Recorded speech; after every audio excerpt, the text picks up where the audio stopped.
Bueno, así como la clase pasada vimos los modelos que están basados en decisiones, o sea, una persona toma una decisión efectivamente y cómo se pueden propagar las cascadas de esa forma, ahora vamos a ver, ahora no es cuando una persona toma una decisión, sino hay una cuestión de probabilística de dar.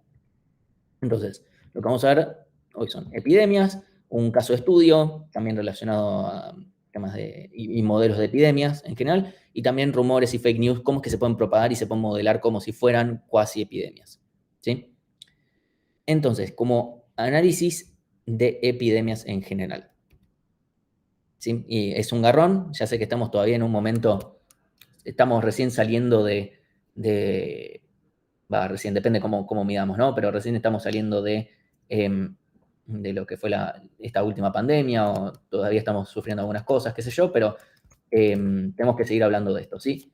Entonces, hay preguntas que nos venimos haciendo, especialmente más que nada el año pasado, tal vez esto tenía más todavía, pero la pregunta que nos podemos hacer es si la cuarentena estuvo bien, si está basado en algún argumento científico, más allá de que uno piense sí, porque además lo dijeron médicos, no es que lo vino y lo dijo, no sé, eh, un, un- un periodista así de la nada. Pero ¿en qué exactamente se basa? Más allá bueno, que lo dijo un médico, pero los médicos no saben matemática, entonces tal vez, pero bueno, si hay alguna cuestión más de fondo, ¿sí? Y la pregunta es, bueno, cuando ya una cuarentena no es viable porque, o sea, sería buenísimo, ¿cómo cortamos las epidemias? Listo, todos en sus casas no se mueven durante un mes, 2 meses y ya está. El tema es, ¿qué pasa cuando esto ya no es viable? ¿Cómo podemos, bueno, seguir tratando de reducir los daños o bien de directamente liquidar, entre comillas, la epidemia? ¿Qué cosas hacen que una epidemia, o sea, efectivamente se vuelva una epidemia y no decaiga y muera por su propio peso y dadas las probabilidades? Sí, entonces, las cascadas así tradicionalmente no tienen que ver con una cuestión probabilística, sino que alguien toma una decisión en función de la información que hay. Acá no hay una cuestión de información, acá es sucede un hecho en función de una cuestión probabilística y una persona no tiene la capacidad de decidir. Y además lo que pasa persona a persona es complicado. ¿Sí? Pensemos a cada 2 años, era muy difícil decir, bueno, esta persona se contagió. ¿De quién? ¿De cómo? Porque más considerando los casos asintomáticos y todo lo demás. ¿Sí? Entonces, vamos a ver algunos modelos que van a ser más simples y otros más complejos, que nos van a ir llevando a cómo se analizan realmente las epidemias y qué modelos se aplican. ¿Sí? Me fijo nada más que voy a salir de acá, si no. Em, entonces, vamos a decir inicialmente que una persona infecta y digamos que entra en una nueva población, ¿sí? Donde vamos a decir, ok, yo soy un nodo y tengo D adyacentes. Todos los nodos, o sea, es un grafo D regular, digamos infinito de alguna manera, para que no haya ninguna diferencia en qué parte de este árbol o lo que sea estemos, ¿sí? Estamos en un grafo donde todos tienen D adyacentes o D más 1 si consideramos el adyacente de quién me contagió a mí o cosas por el estilo. Y la probabilidad de contagiar a una persona es Q, ¿sí? Entonces, en una segunda etapa, las personas que fueron contagiadas ven a otras D personas. Entonces, tenemos en un primer nivel a una persona, en un segundo nivel a D, en un tercer nivel D cuadrado personas. ¿Sí? Básicamente. ¿Sí? Entonces, si tenemos una probabilidad alta de contagio, tenemos un nodo inicial, el caso cero, la enfermedad se va a terminar propagando probablemente. Ahora, si la probabilidad es baja, bueno, la enfermedad eventualmente va a desaparecer por simplemente hechos de la probabilidad. ¿Sí? Entonces, eh, a este proceso se lo llama proceso de ramificación. Obviamente es un proceso súper simplificado, porque acá obviamente no estamos considerando ni clustering, esto obviamente no modela una red social, es un árbol. Sí, pero así como la clase pasada vimos unos escenarios simples donde después lo podemos más o menos tener una noción de lo que pasa, este modelo simple ya de por sí nos va a dar conclusiones bastante fuertes de lo que sucede, ¿sí? Entonces, tenemos un paciente cero que va a ser la raíz de toda la epidemia, por lo menos a priori, ¿sí? Que puede ser esto dentro de una misma comunidad, ¿sí? Entonces, cada paciente se contacta con D personas, ¿sí? Y contagia con probabilidad Q. De vuelta, son las mismas letras, ¿sí? Entonces, la pregunta es, ¿para qué valores de D y Q, o para el conjunto, lo que fuere, la epidemia permanece para siempre? El para siempre es suponiendo si estos valores nunca cambian, por la razón que fuere, o para qué valores en realidad hacemos que la probabilidad de que esto perdure tienda a cero, ¿sí? Entonces tenemos nuestro modelito sencillo, ¿sí? Entonces lo que queremos ver es, por ejemplo, la probabilidad de que haya un nodo infectado en el nivel H siempre sea mayor que cero, para todo H, o sea, para H teniendo infinito, digamos. Entonces, de esta manera estamos diciendo, ok, la enfermedad necesariamente se sostiene en el tiempo, porque si hacemos que esta probabilidad tienda a cero, significa la enfermedad va a desaparecer eventualmente, ¿sí? O sea, para que desaparezca, tiene que converger a cero. Entonces, obviamente esto se basa en suposiciones un tanto fuertes, como que todo es un árbol, pero no lo es. Pero de todas formas, esto va a servir para hacer un análisis y va a tener algunas conclusiones bastante claras, con algunos nombres ya conocidos, ¿sí? Entonces, de vuelta, si bien es un modelo extremadamente simple, lo que tiene de bueno es que este modelito se repite en todos lados, porque esta parte de acá, después la volvemos a tener, por ejemplo, acá, y la tenemos también por acá, y es todo igual, todo esto es exactamente igual en todas partes, porque todos los nodos tienen de vecinos, o de más uno, de vuelta si consideramos esta arista acá, ¿no? Entonces, ¿cuál es la probabilidad de que haya un nodo infectado en un nivel H? Entonces, primero lo que deberíamos preguntarnos es, bueno, ¿cuál es la probabilidad de que haya un nodo infectado en el nivel anterior? ¿Sí? Eso es lo primero. Entonces, si no hay nadie en el nivel anterior, ya está. Entonces, consideramos primero la probabilidad de que haya al menos un infectado en el nivel anterior, o sea, H-1. Lo multiplicamos eso por Q, porque es, bueno, este tiene que infectar además. Ahora, el tema es, ese tiene que infectar, pero además no solamente tiene que infectar, sino que puede probar eso varias veces. ¿Sí? Ese es un pequeño detalle. Entonces, primero ahí tenemos un problema. Este nodo que puede estar infectado tiene de chances de infectar a otro. Eso por un lado. Y segundo, la probabilidad que vamos a obtener, la probabilidad de que haya al menos un infectado, no nos dice que hay uno solo, nos dice que hay al menos uno. Entonces, puede haber, independientemente de la probabilidad que sea, pueden haber uno o pueden haber varios. Entonces, ok, deberíamos fijarnos, bueno, pero dentro de esta probabilidad, la probabilidad que sea uno, dos, tres, y se mueve mucho más complicado. Entonces, lo que vamos a hacer es al revés, ver la probabilidad de que no haya y ver el complemento, básicamente. ¿Sí? Entonces, vamos a ver que la probabilidad de que haya un nodo a nivel H infectado, por lo menos uno, va a ser, vemos por un lado, la probabilidad de que haya al menos uno en el nivel anterior multiplicado por la probabilidad de infectar. ¿Sí? Y es uno menos todo eso, porque decimos, ok, que no haya ninguno. O sea, vamos a hacer el complemento de esto. ¿Sí? Estamos queriendo, ok, que no haya ninguno de estos nodos y que además no infecten. Nos queremos asegurar de eso. Y eso, como tenemos D chances, porque cada nodo tiene D adyacentes, vamos a elevar a eso, porque queremos que D veces suceda que no infecte ninguno. ¿Sí?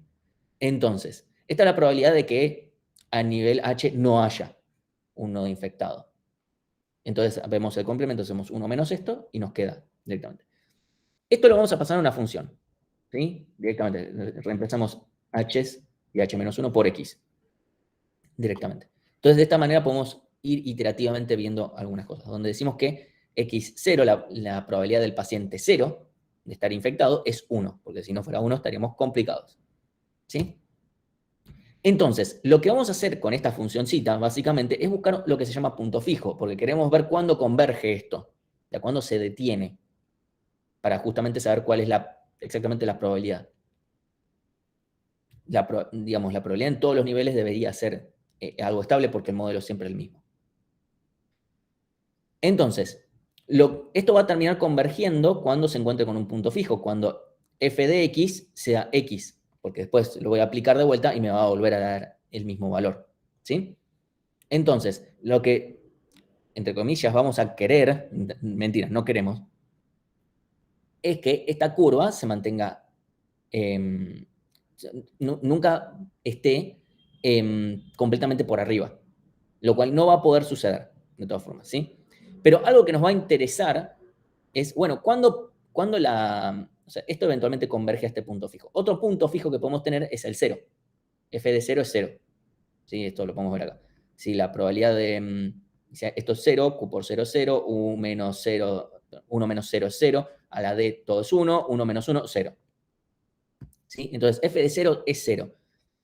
¿Cómo podemos hacer para caer en ese punto fijo? En realidad deberíamos hacer que esta curva siempre esté por debajo de esta acá. ¿Sí? Ahora vamos a ver qué es lo que tiene como implicancia. ¿Sí? Porque acá tenemos las dos opciones. Que esté por arriba y que después baje, o que siempre esté por debajo y entonces eventualmente esto converja al 0. ¿Sí? Entonces, tenemos que esta es nuestra función. Esta es una función que es monótona creciente. Ahora vamos a hablar un poco más de detalle. F de 0 vale 0. ¿Sí? F de 1 es siempre menor que 1. Así que nunca va a poder pasar que esto esté por arriba, porque eventualmente va a tener que cruzar antes de llegar al 1. ¿Sí? ¿Por qué es siempre menor que 1? Porque mientras esta probabilidad no sea 0, o sea, si la probabilidad de que esto sea 0 no tiene mucho sentido, ¿no? La probabilidad de contagio sea 0 ni nos interesa el problema. Entonces vamos a considerar que la probabilidad es por lo menos un poquito más grande que 0. 1 menos 0 es algo un poquito más chico que 1. Esto elevado a la d es más chico que 1. Y 1 menos algo que es un poco más chico que 1, necesariamente es menor. Sea como sea, es más grande que 0. Pero de todas formas, esto siempre va a ser menor que 1. Eso es lo importante. ¿Sí? Entonces, lo que sabemos es que esto empieza en 0 y termina en algo que es más chico que 1. Ahora, la pregunta es cuál es la forma. Si es que cruza a igual x o siempre está por debajo. Entonces, vamos a ver la derivada. ¿Sí? Si derivamos esto acá, nos queda q por d. Simplemente bajamos, o sea, la derivada de lo de adentro, menos, todo, etcétera. ¿Sí? Entonces, en este intervalo de 0 a 1, esta función es creciente, es monótona creciente. ¿Sí? Porque a medida que esto crezca, esto se va volviendo cada vez más chico, esto se va volviendo cada vez más chico, y por ende el 1 menos algo que es cada vez más chico es cada vez más grande. ¿Sí? Entonces, esta función es monótona creciente. Pero la derivada es monótona decreciente. ¿Sí? Porque esto se va volviendo cada vez más chico, 1 menos algo que es cada vez más chico, y todo esto es constante. Esto es cada vez más grande. 1 menos algo que se va volviendo cada vez más grande es cada vez más chico. ¿Sí? Y eso, bueno, todo elevado a la d menos 1, esto termina siempre yendo para abajo. ¿Sí? Entonces, esto es siempre decreciente. Entonces, sabemos que la derivada especializada en 0 es q por d. ¿Qué sucede? Si la derivada, supongamos que ponemos una carrera, ¿sí? Ponemos a Usain Bolt y a mí a ponernos a correr al mismo tiempo. Supongamos que las derivadas de ambos, supongamos que la velocidad de Usain Bolt es constante en todo momento. Entonces su derivada es siempre, supongo que es 1 y ya está. Y la mía siempre decrece, ¿sí? Entonces la forma de que yo nunca lo pase, porque acá lo que sucede es que acá en algún momento la pasó. La forma de que nunca lo pase es que ni siquiera lo pase al inicio. Porque si yo en algún momento, si estas probabilidades crecen, o sea, están por arriba de esta curva, es porque empezaron más rápido, porque empezaron desde el mismo punto, entonces tuvieron que haber ido más rápido. Entonces lo que vamos a querer es que este valor sea menor que la derivada de esta recta, que es 1, ¿sí? Entonces, para poder estar debajo de la curva igual a x necesitamos estarlo siempre, ¿sí? Entonces la derivada tiene que ya haber empezado menor que la derivada de igual a x, que es 1, ¿sí? Es la unidad. La forma de que eso suceda es que, vamos, de que la derivada, que es q por d, sea menor que 1. Entonces, y q por d es básicamente la esperanza de que yo contagie. Por ejemplo, yo estoy enfermo y la esperanza de la gente que uno puede contagiar es, bueno, ¿cuál es la probabilidad de contagiar a uno? Bueno, eso multiplicarlo por todos los que yo voy a ver. Es la forma simplista, pero tiene sentido, ¿sí? Si esto es menor que 1, entonces va a pasar esto, la epidemia va a morir directamente, ¿sí? Porque el punto fijo, eventualmente esto va a converger a 0 directamente. Las probabilidades, todo va a terminar convergiendo a que la probabilidad en un nivel H, etcétera, eso, o sea, que hayan tantos saltos de la enfermedad, bueno, eventualmente esto va a converger a 0 y la enfermedad no se va a terminar propagando, ¿sí? Bueno, sucede que llamamos a Q por D un valor llamado R0, que se llama valor de reproducción. Entonces decimos que hay una epidemia si R0 vale mayor o igual que 1, ¿sí? Entonces, puede ser que a alguien le suene, che, para R0, esto yo lo escuché algo. De esto me bombardearon hace 2 años, ¿sí? Bueno, justamente el R0 era el tema que más se miraba, porque si R0 es más bajo que 1, entonces la epidemia se muere directamente. Es matemática pura, se va a morir la epidemia. El tema es que no es, ok, listo, bajó de 0, ya está, estamos de joda. No, porque hay que ver cómo podemos hacer para bajar el R0. Bueno, Q por D, yo no puedo cambiar cuántos amigos tengo y el Q es la probabilidad de la enfermedad de enfermarnos. ¿Qué querés que haga? No le puedo decir al virus, deja de enfermar. Entonces, de vuelta, si tenemos un R0 mayor o igual que 1, de vuelta, epidemia, masa madre y tantas otras cosas que no nos gustan, y R0 menor que 1, la enfermedad desaparece, de una forma u otra. O se vuelve irrelevante, ¿sí? Entonces, la pregunta que nos podemos hacer es cómo podemos hacer para reducir la propagación. Y tenemos R0 es Q por D. O bajamos Q, o bajamos D, o bajamos ambos, ¿no? Entonces, reducir D es reducir la cantidad de gente a la cual puedo infectar. La forma más fácil, sencilla, es cuarentena. Es reducir el movimiento de gente, reducir las reuniones sociales, ¿sí? Entonces, en ese sentido, haber tenido una cuarentena durante un tiempo determinado era algo razonable, porque queremos reducir la cantidad de gente, queremos reducir este D para lograr que el R0 baje de 1 y entonces eventualmente la enfermedad desaparezca por sí misma. Reducir el valor de Q, que es en general lo que especialmente las políticas sanitarias eventualmente tienen que apuntar, porque reducir D no puedes hacerlo, no puedes decir a la gente, bueno, ya está. Mira, por nuestros cálculos deberías tener como mucho 5 amigos. Más que 5 no nos estás ayudando. O sea, no podemos hacer eso. Así que lo que tenemos que hacer es reducir Q. O sea, tenemos que reducir la probabilidad de contagiar. Que eso se puede hacer mejorando las prácticas sanitarias, que puede ser, por ejemplo, teniendo acá esa hermosa tela que usamos para sostener la papada, lavarnos las manos, mejorar cómo están los hospitales, etcétera, o incluso vacunación, ¿sí? Cuando no reducimos Q, lo único que nos queda es reducir D, que eso es algo probablemente que justamente haya sucedido acá, donde justamente como no se redujo Q lo suficiente, teníamos que seguir de cuarentena hasta quién sabe cuándo, hasta que eventualmente la gente no se lo fumó y ahí fue donde todo explotó el carajo, ¿sí? Entonces, eventualmente la vacunación como reduce Q, porque reduce la probabilidad de contagiar, además de que reduce los efectos en caso de haberse contagiado, eso en el caso de la pandemia actual o la que acaba de pasar, según si la definimos como terminada o no. Eventualmente la vacunación reduce esas probabilidades, además de que de vuelta reduce los efectos. Entonces, hacer fiestas clandestinas, por ejemplo, aumenta porque aumenta la cantidad de gente con la que estamos alrededor, y aumenta Q, porque claramente la situación de higiene en la que estamos no es la mejor y además le estamos probablemente, no sé, oliendo hasta el sobaco a la persona que tenemos al lado y ese tipo de cosas, ¿sí? O sea, de vuelta, o por ejemplo, en un caso un poco menos transgresor, como puede ser una fiesta clandestina, el transporte público. Justamente, el transporte público, especialmente si uno viaja en subte, en hora pico, no podemos decir que sea el mejor lugar en cuestiones sanitarias, y por supuesto que el valor de cantidad de personas que uno puede contagiar es mucho más alto. ¿Sí? Entonces, eso es a nivel técnico. De eso está bien, Martín, muy linda charla sobre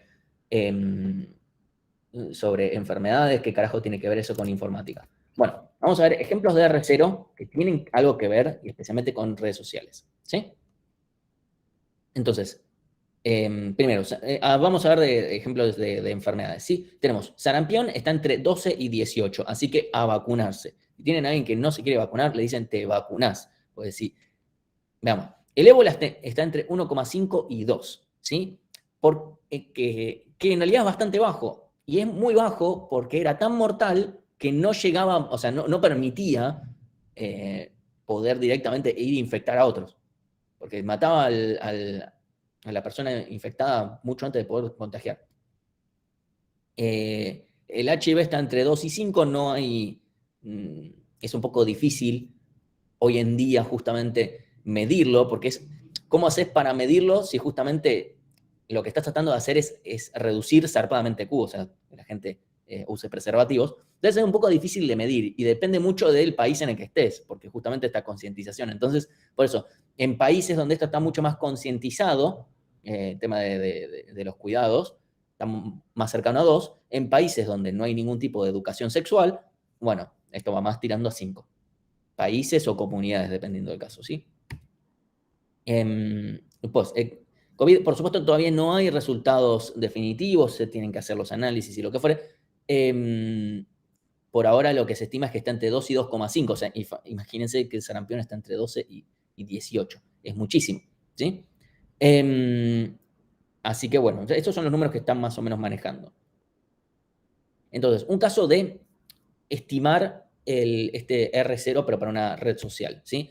Entonces, vamos a ver cómo se producen estas cascadas, donde es medio relativo, porque uno dice, pero pará, si yo estoy, por ejemplo, reposteando algo, estoy tomando una decisión. Supongamos, esto después lo vamos a hacer un análisis con fake news, ¿sí? Alguien está decidiendo repostear una información que es falsa, ¿sí? ¿Por qué no lo vemos con el otro modelo? Lo podemos ver con el otro modelo, tranquilamente. O sea, son dos modelos que no necesariamente uno versus... Podemos verlo como dos paradigmas diferentes si uno quiere. Acá lo que vamos a decir es que la persona no tiene tanto esa probabilidad, sino que justamente su ambiente lo condiciona y que obviamente van a haber personas un poco menos susceptibles, pero a la larga todos caemos en repostear alguna fake news y eso nos pasa a todos, salvo que no tengamos redes sociales o lo que fuere. ¿Sí? O no nos enteremos tampoco de los diarios, porque los diarios también replican. Entonces, tenemos Flickr, por ejemplo, es una red social que se unen si están en una amistad, qué sé yo, y es una red de fotografías. O sea, fotografía en serio, no es Instagram, sino que la gente sube fotografías como un poco más de estética, digamos. Entonces, es una red social que hoy en día está un poco muerta, pero era una red social que estaba bastante buena porque tenía una buena API para consumir y usar si uno quería hacer cosas con imágenes. Así que bueno, tiene unos 2 millones de usuarios, unas 11 millones de fotos y unos 34 millones de likes, ¿sí? Entonces, lo que querían ver es si un like provoca cascada. Si yo, por ejemplo, yo le puse like a una foto sin que ningún amigo mío le haya puesto like antes, eso no produce cascada, o sea, no hubo una cascada porque yo la vi la foto, nadie de mis allegados la vio antes, yo le puse like, yo la estoy iniciando, en todo caso. Ahora, otra persona va y le pone like, después de que yo le puse, podemos decir que a veces genera una cascada, la llamamos cascada social, porque de una manera es como, yo le hice, de alguna manera, ya sea porque algún algoritmo dentro de la red social o lo que fuere, se le hizo más visible a algún amigo mío o lo que fuere, bueno, puede ir y ponerle like. ¿Sí? Entonces, queremos ver cómo esa likeación se propaga. ¿Sí? Entonces, un segundito.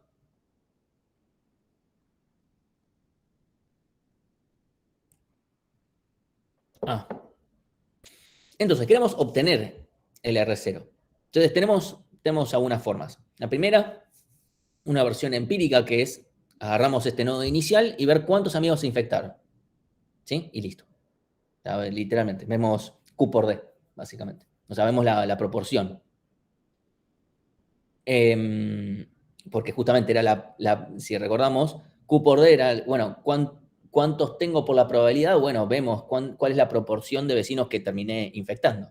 ¿Sí? Esa es una forma. Y la otra estimamos Q, o sea, obtenemos los nodos infectados y vemos la proporción de vecinos infectados, ¿sí?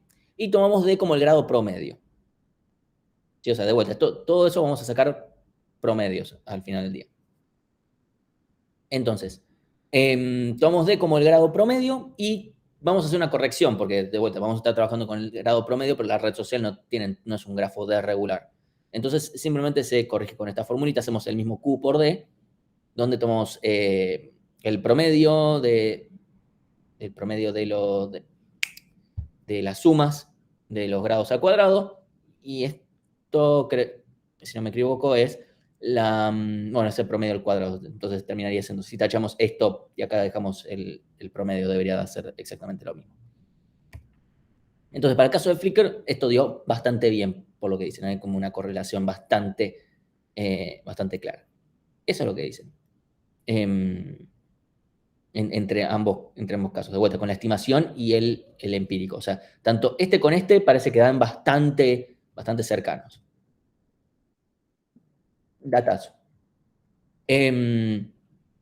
Entonces, el pequeño detalle es que para las fotos más populares, o sea, esas que se replican un montón, que llegan a un montón de personas, llega un R0 que podía estar entre, por supuesto, mayor que 1, porque si no, no se propagaría, y 190. 190 es un montón, o sea, el sarampión que se reproduce muy rápido, está entre 12 y 18, esto está 10 veces más por lo menos. Así vemos cómo de repente todo lo que tiene que ver con información falsa se puede propagar muy rápidamente a través de las redes. Porque tenemos, en general en las redes sociales, el problema que tenemos es que el D es altísimo, o sea, el grado. El Q puede ser algo propio tal vez de la información, que es pero al tener un grado tan alto es muy fácil propagar todo un montón. Siempre alguien lo va a agarrar y lo va a reproducir. Entonces, vamos a ver algunos modelos de epidemias que después se pueden utilizar. Entonces, en general vamos a definir dos parámetros. Uno es la tasa de nacimiento, o sea, básicamente, cuál es la probabilidad de infectar a alguien y que esa persona le nazca el bicho, básicamente, porque uno puede ir y la persona puede ser más inmune dentro de todo. Y la tasa de mortalidad del virus, o sea, está bien, el virus le nació a la persona, pero se le murió, básicamente. Es eso básicamente lo que queremos lograr cuando una persona se enferma, es que se muera el virus. Un momento, me estoy quedando sin batería.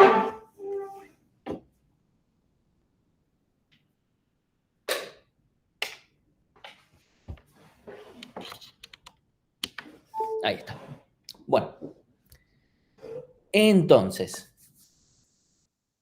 tenemos la probabilidad básicamente de que un nodo se recupere. Decimos nodo, una persona, pero por lo menos en el contexto de red social, si es una persona que está reproduciendo un meme, medio que no tenés, si ya te infectaste, ya está. ¿Sí? En todos los modelos vamos a asumir primero que la red sea muy grande y que el grafo sea completo. Si el grafo no es completo, bueno, de vuelta, se pueden hacer correcciones siempre. El problema es que si no, la matemática se hace un tanto más complicada. Y ahora vamos a ver en dónde la matemática. ¿Sí? Entonces, acá tenemos un esquema general que incluso se puede generalizar aún más, que son los distintos estados por los que pasa una persona. Todos, absolutamente todos. Porque todos pueden estar susceptibles y pasar de susceptibles a inmunes directamente. Por ejemplo, una vacuna que te asegure que no te vas a infectar de esto. Por ejemplo, la vacuna contra el sarampión.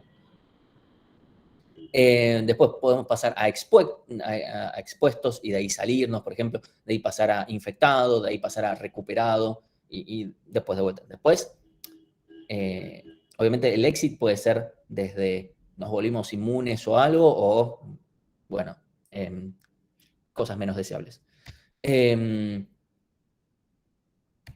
Entonces, vamos a ver, primer modelo SIR. Modelo SIR, tenemos una persona que pasa de susceptible a infectado y de infectado a recuperado. ¿Sí? Entonces, nosotros vamos teniendo, donde de recuperado ya está, no salimos. Una vez que nos recuperamos, no volvemos a estar susceptibles, nos volvimos inmunes. Eso pasa, por ejemplo, también, creo que en el sarampión, una vez que uno que ya tuvo la enfermedad, no se puede volver a contagiar. Entonces vamos teniendo distintas formas en las cuales se puede ir movilizando el virus o no. Por ejemplo, el sarampión es una forma. Ah, genial, le había pegado al caso. La peste bubónica es otra, pero tiene otra razón. Porque una persona infectada probablemente no la cuente, pero para este modelo va a estar. Sí, podríamos diferenciarlo entre persona recuperada y persona fallecida. Entonces, primero, ¿cómo va a variar la cantidad de personas recuperadas? ¿Cómo varía la cantidad de gente recuperada? Es básicamente la cantidad de gente que hay infectada por este delta.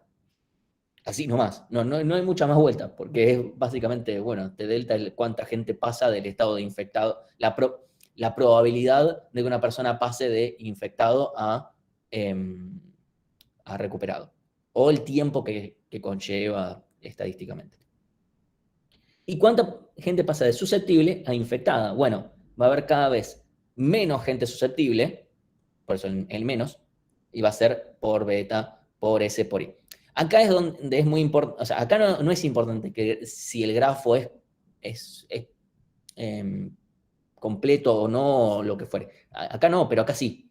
Porque acá en esta multiplicación estamos asumiendo independencia, básicamente, y estamos asumiendo que todas las personas susceptibles, perdón, todas las personas infectadas pueden contagiar a todas las personas susceptibles. Y para eso el grafo tiene que ser completo. Acá es donde la matemática se nos haría mucho más complicada y en general se considera que es al pedo. Entonces decimos, bueno, toda persona infectada puede contagiar a toda persona susceptible por la probabilidad de esta, ¿sí? Y al menos porque las personas susceptibles o sea, hay cada vez menos, ¿sí? Y bueno, la cantidad de gente infectada va a ser básicamente la cantidad de gente que pasa a estar susceptible, perdón, de susceptible a infectada, y menos la cantidad que pasa a estar de infectado de infectado a recuperado. De vuelta, este es cómo varía, no es cuántos hay. ¿Cómo varía? Entonces, simplemente resolvemos, o sea, lo metemos en un resolvedor de ecuaciones diferenciales y nos da esto, que obviamente la cantidad de gente susceptible va tendiendo, obviamente depende de los parámetros beta y delta, ¿no? Pero obviamente la cantidad de gente susceptible va tendiendo a cero. Pensemos hoy en día si bien no es este el modelo, no es este el modelo, pero pongámoslo en el caso del COVID, pensemos cuánta gente queda que es susceptible que nunca estuvo infectada. Yo cuento ahí, toco madera, pero creo que la gran mayoría de la gente que conocemos, o sea, estamos más cerca de acá que de acá en estas alturas. Así que bueno, después bueno, tenemos a los recuperados y tenemos los infectados, que eventualmente como que crece mucho, pero después decae. Y decae fuerte y no vuelve a levantar porque ya no hay más a quien infectar. Esto es lo que, por eso es que decían mucha, como la teoría del efecto rebaño, que es, bueno, que se enfermen todos y pasamos rápido esta parte y que bajan. Eso funciona en tanto y en cuanto este sea el modelo, porque una persona recuperada no se vuelve a infectar. El problema es que creo que está claro, ya todos conocemos por lo menos a una persona que por lo menos lo tuvo 2 veces, de que ese no es el modelo correcto. ¿Sí? Tenemos un modelo más parecido a este, que es el modelo CIS. Lo podemos llegar, de vuelta, estos son modelos que están simplificados, porque alguien tuvo COVID no es que deja de estar infectado e inmediatamente lo puede tener a la semana siguiente. Tendríamos que agregar más pasos como, bueno, está la proporción de gente y esta gente después pasa susceptible de vuelta. ¿Sí? O sea, de recuperado pasaríamos a susceptible, si lo queremos hacer de esa manera. ¿Sí? Pero bueno, acá los nodos pueden pasar de infectado a no infectado de un momento al otro con un grado de probabilidad. ¿Sí? Entonces, en este caso vamos a tener como la fuerza del virus, que vamos a tener el beta sobre delta, que es básicamente cuántos pasan de acá para allá y cuántos pasan de acá para acá. ¿Sí? Es evidente que si el número es muy bajo, eventualmente no van a quedar infectados. Supongamos que entran 5, logran infectar a 3, pero después de acá se recuperan 4 y así eventualmente no van a quedar sin infectados. Y si no hay infectados, ya está, se terminó. Este es en general el modelo de las gripes. De vuelta, es un modelo simplificado, porque podríamos decir, nadie que se enferma de una gripe se cure y la semana siguiente puede agarrarse otra. El tema es que están las recaídas y todas las demás cosas, entonces a veces se lo simplifica así y ya está. ¿Sí? Entonces, en este caso va a ser medio la, la variación de uno es la inversa de la variación del otro. Es muy parecido al otro caso. ¿Cómo varía la cantidad de gente susceptible? Es exactamente lo mismo que antes, es la cantidad de infectados por beta, por la cantidad de susceptibles que hay. Esto negativo, así es como varían negativamente, o sea, cuántos dejan de estar susceptibles y cuántos vuelven a estar susceptibles, se suman aquellos que dejan de estar infectados. ¿Sí? Y esto, obviamente estas funciones son completamente en espejo. ¿Sí? Entonces, esto va de vuelta. Esto es, es como varían. Después resolvemos ecuaciones diferenciales con que la cantidad de gente susceptible inicialmente, pongámosle, es 500 y había digámosle, habían pocos nodos infectados. Y esto eventualmente tenemos, como en casi cualquier ecuación diferencial, tenemos un transitorio, después tenemos el permanente, donde esto se mantiene estable.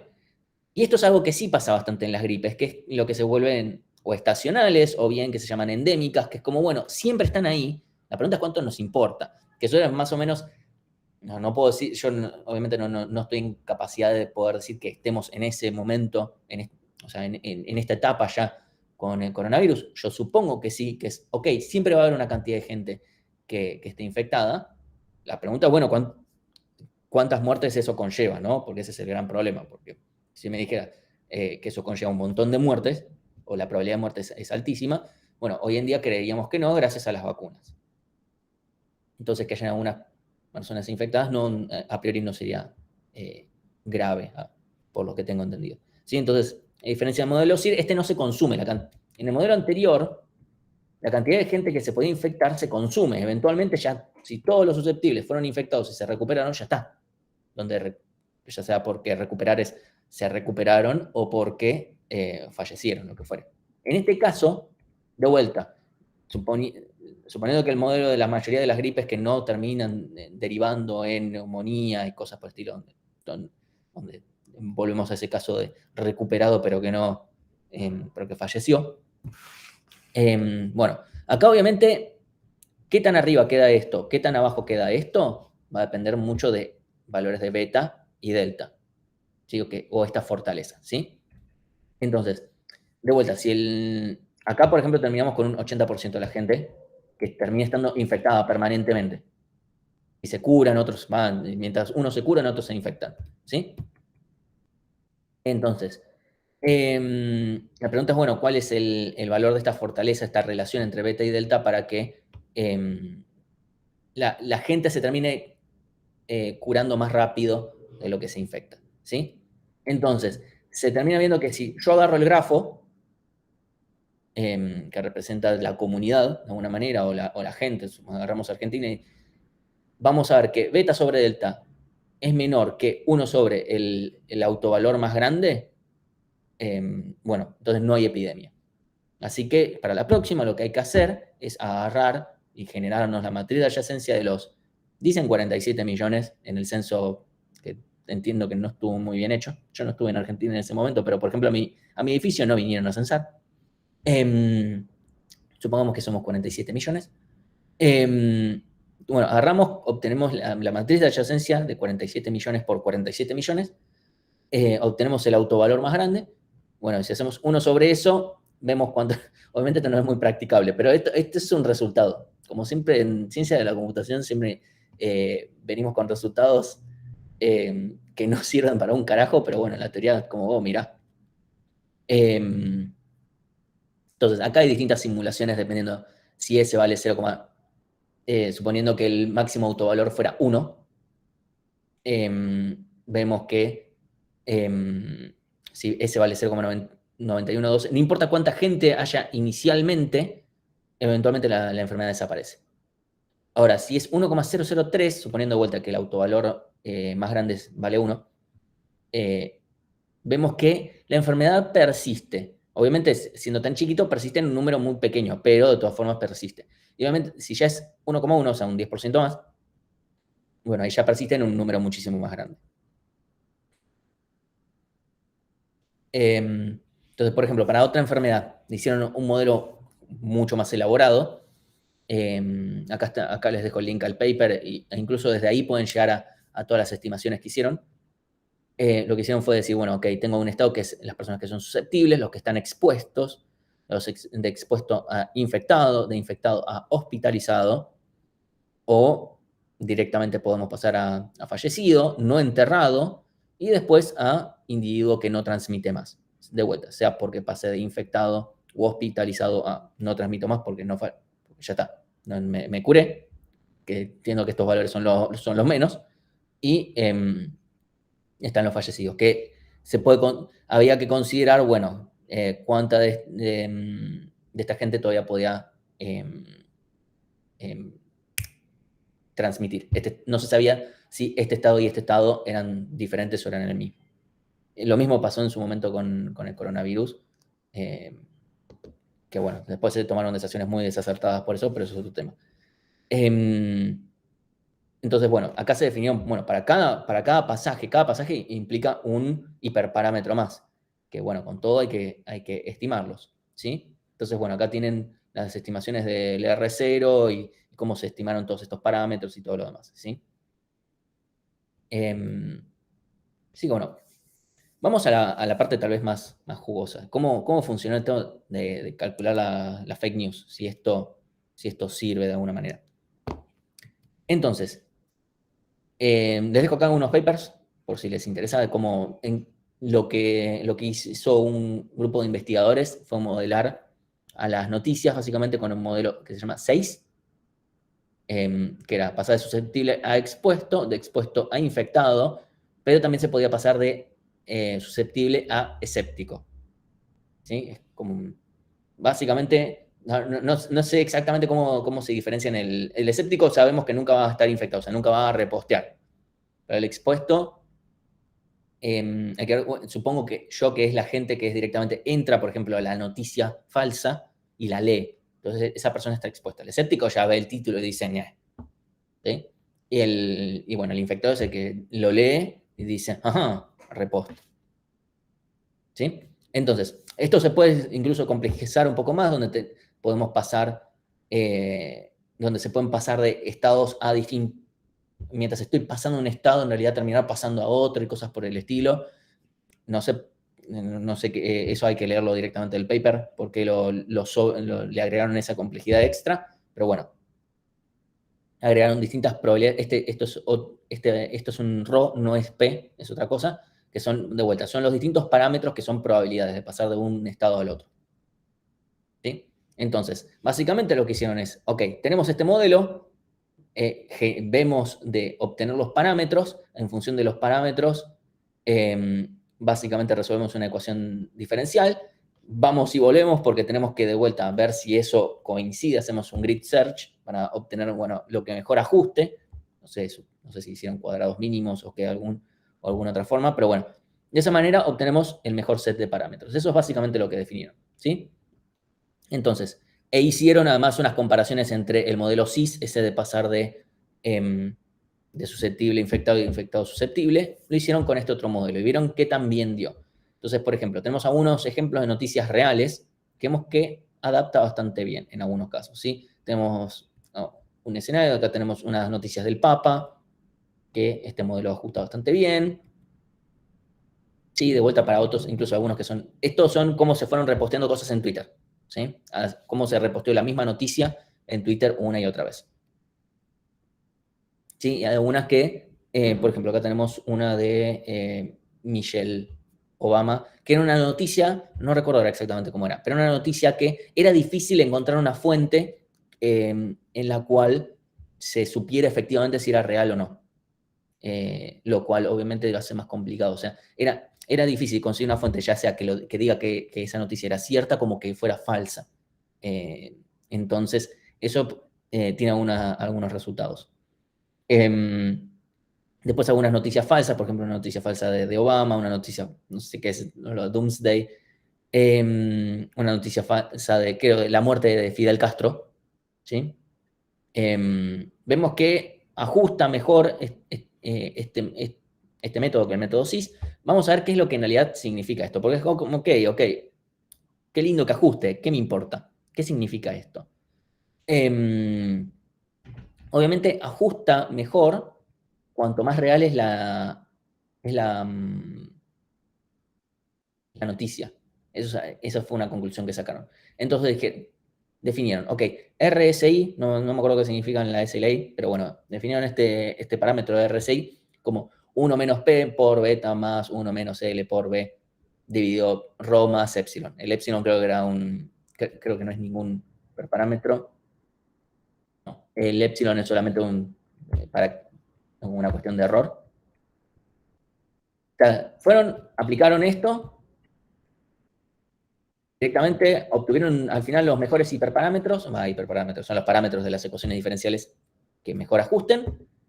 Y a partir de eso, listo, ya está, definieron, ok, me obtengo este numerito, porque esto al final del día es un número. ¿Sí? Entonces, esto nos va a dar una idea, básicamente, cuántos entran en el estado E y cuántos salen. ¿Sí? Cuanto más... o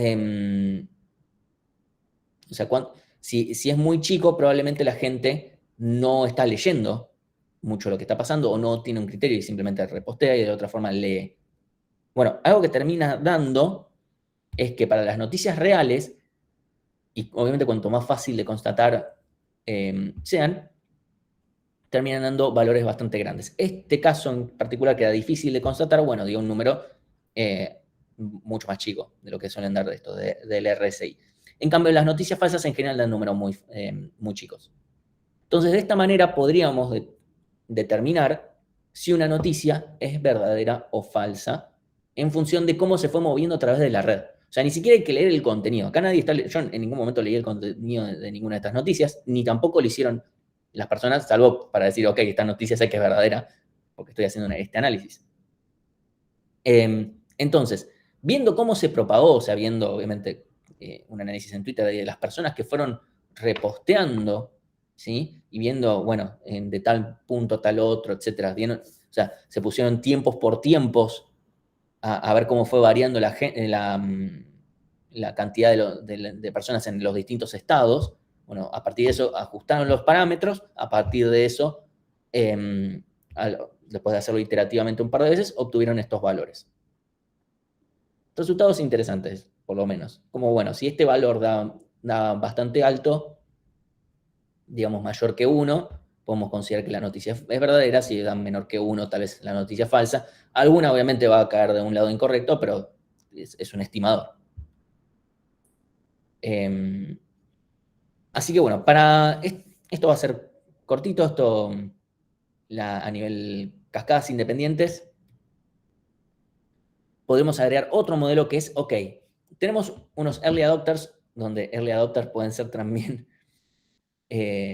los casos cero, pero también podemos pensarlos de vuelta como producto o las personas que están posteando un meme, lo que fuere.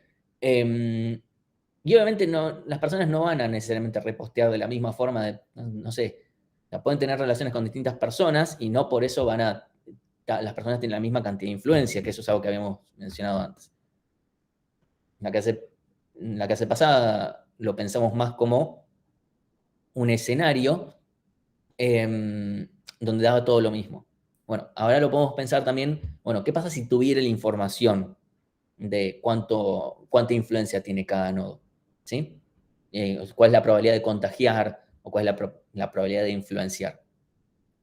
¿Sí? Acá obviamente tenemos un problema, que es que tenemos una cantidad de parámetros muy grande, que es, bueno, todos los pesos, ¿sí? Esto puede ser muy difícil de calcular, supongamos que lo tuviéramos de alguna manera, ¿sí? O sea, si son todos iguales, el modelo lo podemos pensar como el modelo SIR, porque una vez que yo ya posteé, ya está.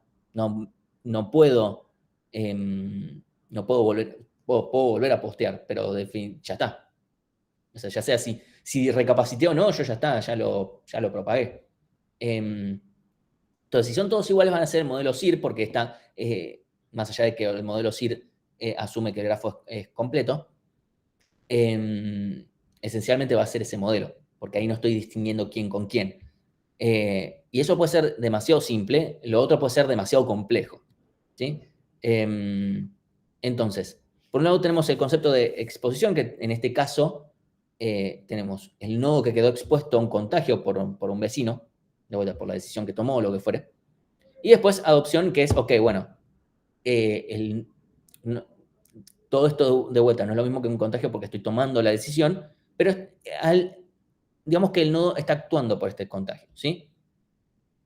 Entonces, em, si nosotros podemos ver, la probabilidad de adopción va a estar relacionada por la cantidad de gente de mis vecinos que adopten. En cambio, si esto es lo que va a suceder con el modelo anterior, ¿sí? Porque a medida que vaya aumentando, como vimos, incluso más todavía si está involucrado el tiempo, si de repente muchos nodos vecinos se activan, es muy probable que yo me active, empieza a aumentar. En cambio, eh, esto con el modelo anterior, ¿sí? Eventualmente esto pasa de no me activo a me activo. Y con cascadas independientes se va a ir activando a medida que mis vecinos se vayan activando, me van a ir dando cada vez más probabilidad, ¿sí? Entonces, esto empieza a crecer lentamente. Entonces, esto se puede aplicar, por ejemplo, a temas de marketing viral. Y hay un estudio hecho, se los dejo acá, no hay mucho más para comentar. De Esto sirve justamente por el tema de lo que hicieron es analizar cómo, creo que fue en Amazon, o no me acuerdo en qué plataforma, hacían que si vos recomendabas, no sé si era un producto o qué, se les daba un descuento. Y obviamente las personas confían más en que alguien directo les recomiende a que alguien random les recomiende, entonces se generó de esta manera el modelo. Así que bueno, les dejo acá varios otros papers que pueden llegar a ver, por ejemplo, tracking de memes, velocidad de difusión en Twitter y otras cosas más, por ejemplo, difusión en redes implícitas, por si les interesa algo de todo este tema, que puede ser bastante interesante. No hay nada más, como les dije, esto lo pude haber dado la clase pasada, pero me parece que íbamos a terminar bastante tarde si juntábamos todo. Así que bueno. ¿Alguna pregunta? Dejo. Ahí está.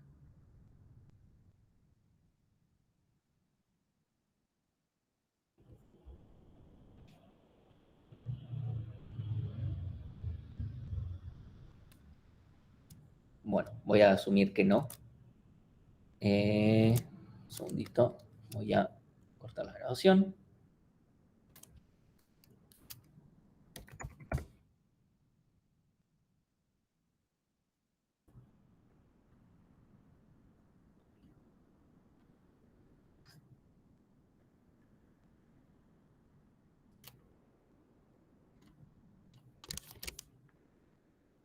Me metí otra vez a algoritmos 2 para cortar la grabación.